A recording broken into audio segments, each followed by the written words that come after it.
Hello and welcome to News Now. I'm your host, Taylor Inman. We're going over the week's biggest headlines for Northwest Montana. We've got some nice community news this week, kicking off with a new accessibility project at Wayfarers in Bigfork. With its monumental peaks and vast valleys, western Montana has long been revered as an Eden for outdoor enthusiasts of all stripes. A patchwork of public forest lands creates a haven for hikers and hunters, and a cool glacial lakes draw ample beachgoers during the warm summer months. For thousands of Montanans living with disabilities, though, accessing those treasured landscapes can be a challenge. Kalispell resident Erin Hawk said she rarely visits state parks. Her son Jackson Flores uses a wheelchair due to complications from a rare genetic disorder called infantile Pompe. While the family enjoys time outdoors, Hawk said she struggles to find trails and facilities that accommodate Jackson's mobility needs. Those limitations have long been a source of frustration, especially as Jackson has grown into what Hawk describes as somewhat of a daredevil. She said just because they have a different ability doesn't mean they don't want the dirt and don't want the adventure.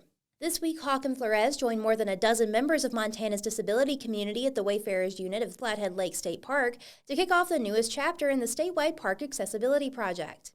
Headed by the Montana State Parks Foundation, the project aims to make outdoor recreation safer and more accessible for all residents, including those with disabilities. In 2022, the project purchased an all-terrain wheelchair for Lone Pine State Park, which visitors can reserve for use, and the next year saw a new accessible boat launch installed at Frenchtown Pond State Park in Missoula. Flathead Lake State Park sees about 360,000 visitors a year, more than almost any other state park in Montana, making it an ideal candidate for the Foundation's next accessibility project. Amy Grout, manager of the Wayfarers unit, said she was eager to sign on to the project because her own father used a wheelchair later in life.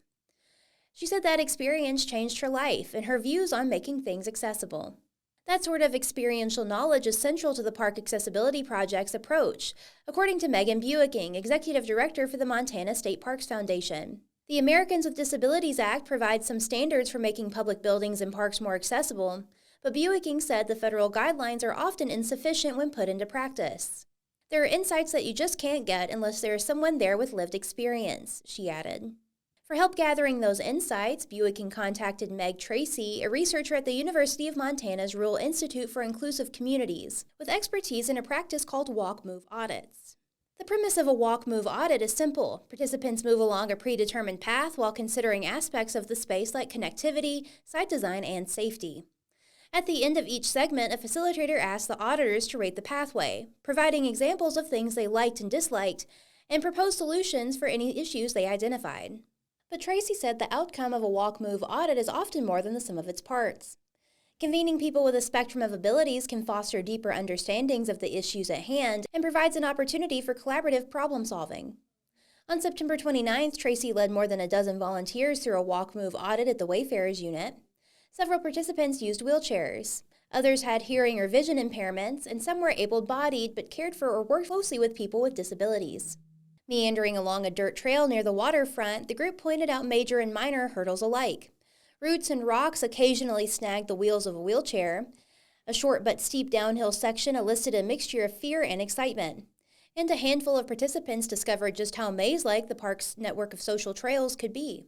Despite a growing list of practical concerns, one of the most persistent themes of the exercise was the park's natural beauty.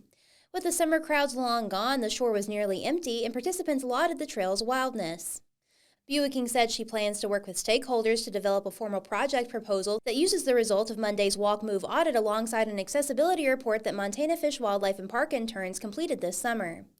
She hopes the foundation can finalize the proposal and begin implementing improvements within the next few years.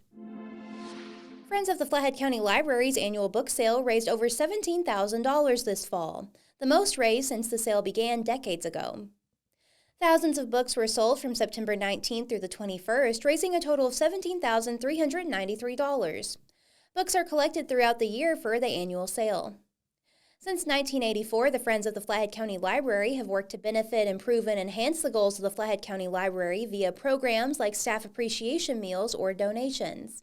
Friends President Jill Carlberg said the group isn't like a foundation arm that makes lots of money, but the book sales have always been there to make some money in support of the library programs. The library decides how to spend the money, but typically it's used for early literacy programs, according to Carlberg. The annual book sale usually raises around $12,000. The price of the books increased this year to $2 per inch from $1.50 per inch, which added to the success of the sale. Trustee Carmen Cuthbertson says she sees it as a success and an indication that physical books are not dead. Over 60% of Americans believe that print is the most enjoyable way to read books, according to a 2017 survey by Two Sides North America, a nonprofit that promotes the sustainability of print and paper products. Throughout the year, friends rent the cabin at the Kalispell Lions Memorial Park in South Kalispell to use as a book drop-off center, where the books are sorted before going into storage. Before the sale, volunteers move the books to the Kalispell Center Mall, which lets the friends host the sale for free. Donations can be made for the sale throughout the year, either by dropping off books at Kalispell Lions Memorial Park, which is located off 3rd Avenue East on US 93 South, or by contacting the Friends at ImagineIfFriends.com. Guidelines for donations include no old textbooks, no old encyclopedia sets, no hardback fiction without a dust jacket, no magazines, and nothing that is damaged or moldy. People often find comfort and understanding in the eyes of a dog, but when Baldone gazes, it's something else. His new owner, Christina James, said he looks into your soul. His profound brown-eyed stare is far from the Great Pyrenees' only remarkable trait. After spending nearly 3 months alone in the woods last winter, resiliency and bravery may top that list. Named Baldone because he had little hair as a puppy, he was riding in the truck with his owner, Rob Bowen, on US 93 about 20 miles north of Whitefish last November.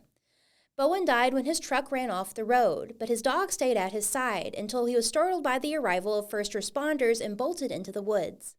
Several community members searched the forest land around Olney for the large white dog. They left food, checked for tracks, and used trail cameras, hoping to find Baldone and bring him to safety, but he eluded everyone. Whitefish's Bonnie Hodges and Susie Law printed flyers, informed the media, and spent hours driving neighboring roads, talking to residents about the missing pup. After 84 days in the woods, Baldone decided it was time to come inside. He found the barn of a friendly couple who fed him and contacted the Humane Society of Northwest Montana. Baldone made himself at home with the James family in February. After his initial visit, he didn't want to leave. He knew he was home. James said he acted like he'd been there forever. At his home in Kalispell, Baldone has 2 brothers, Coda, a Great Pyrenees Anatolian Shepherd mix, and Roscoe, a 14-year-old Black Labrador who oversees his giant siblings. James says they're best friends and play all day, every day. Baldone weighed 70 pounds when he arrived at the shelter. Now at 135, he still has a few more pounds to add. But James ensures that he regains his weight slowly and safely. He is eating a high-protein dog food that his canine brothers also enjoy, so the whole pack has adopted the new diet. The big dogs eat about 6 cups a day, and the family goes through a 60-pound bag of dog food every week and a half. When Chewy, the online pet supply store, heard about his story, it sent 4 boxes of dog food, treats, and toys for Baldone. James and her husband Mike are thrilled to have Baldone join their family, even though sometimes James affectionately calls the new addition Meatball because of his massive head, which is the first thing he sees when Baldone wakes him up at 5:30 a.m. every morning. Surprisingly and fortunately, Baldone suffered no long-term health effects from his time alone in the woods. He did sustain a bit of frostbite on his paws and chest, which has healed. Baldone's original siblings, Bowen's 3 other Great Pyrenees, are in new homes, and yes, Baldone does wear a tracking tag on his collar now. A dog who experienced the sudden loss of his owner, home, and siblings, Baldone is a brilliant example of the resiliency of the animal spirit. James said the extent of his trauma is only apparent sometimes, during the occasional bad dream. Most of the time, however, Baldone sleeps on his back, spread eagle, without a care in the world. He's safe now. Thanks for joining us. News Now is a podcast from the Daily Interlake. We're proud to be the largest independent newsroom in Montana and the longest continuously published newspaper in the region. Today's story is written by Daily Interlake reporters Haley Smalley and Kate Heston, and the feature about Baldone was written by Whitefish pilot reporter Julie Engler. If you haven't already, subscribe to our YouTube channel to never miss an episode of The Pod. Everybody stay safe and have a great week. Thanks to our sponsor, Lauren's Auto Repair, at 1309 US Highway 2 in Kalispell. Most consistently rated 5-star shop serving the Kalispell area. Visit laurensauto.com.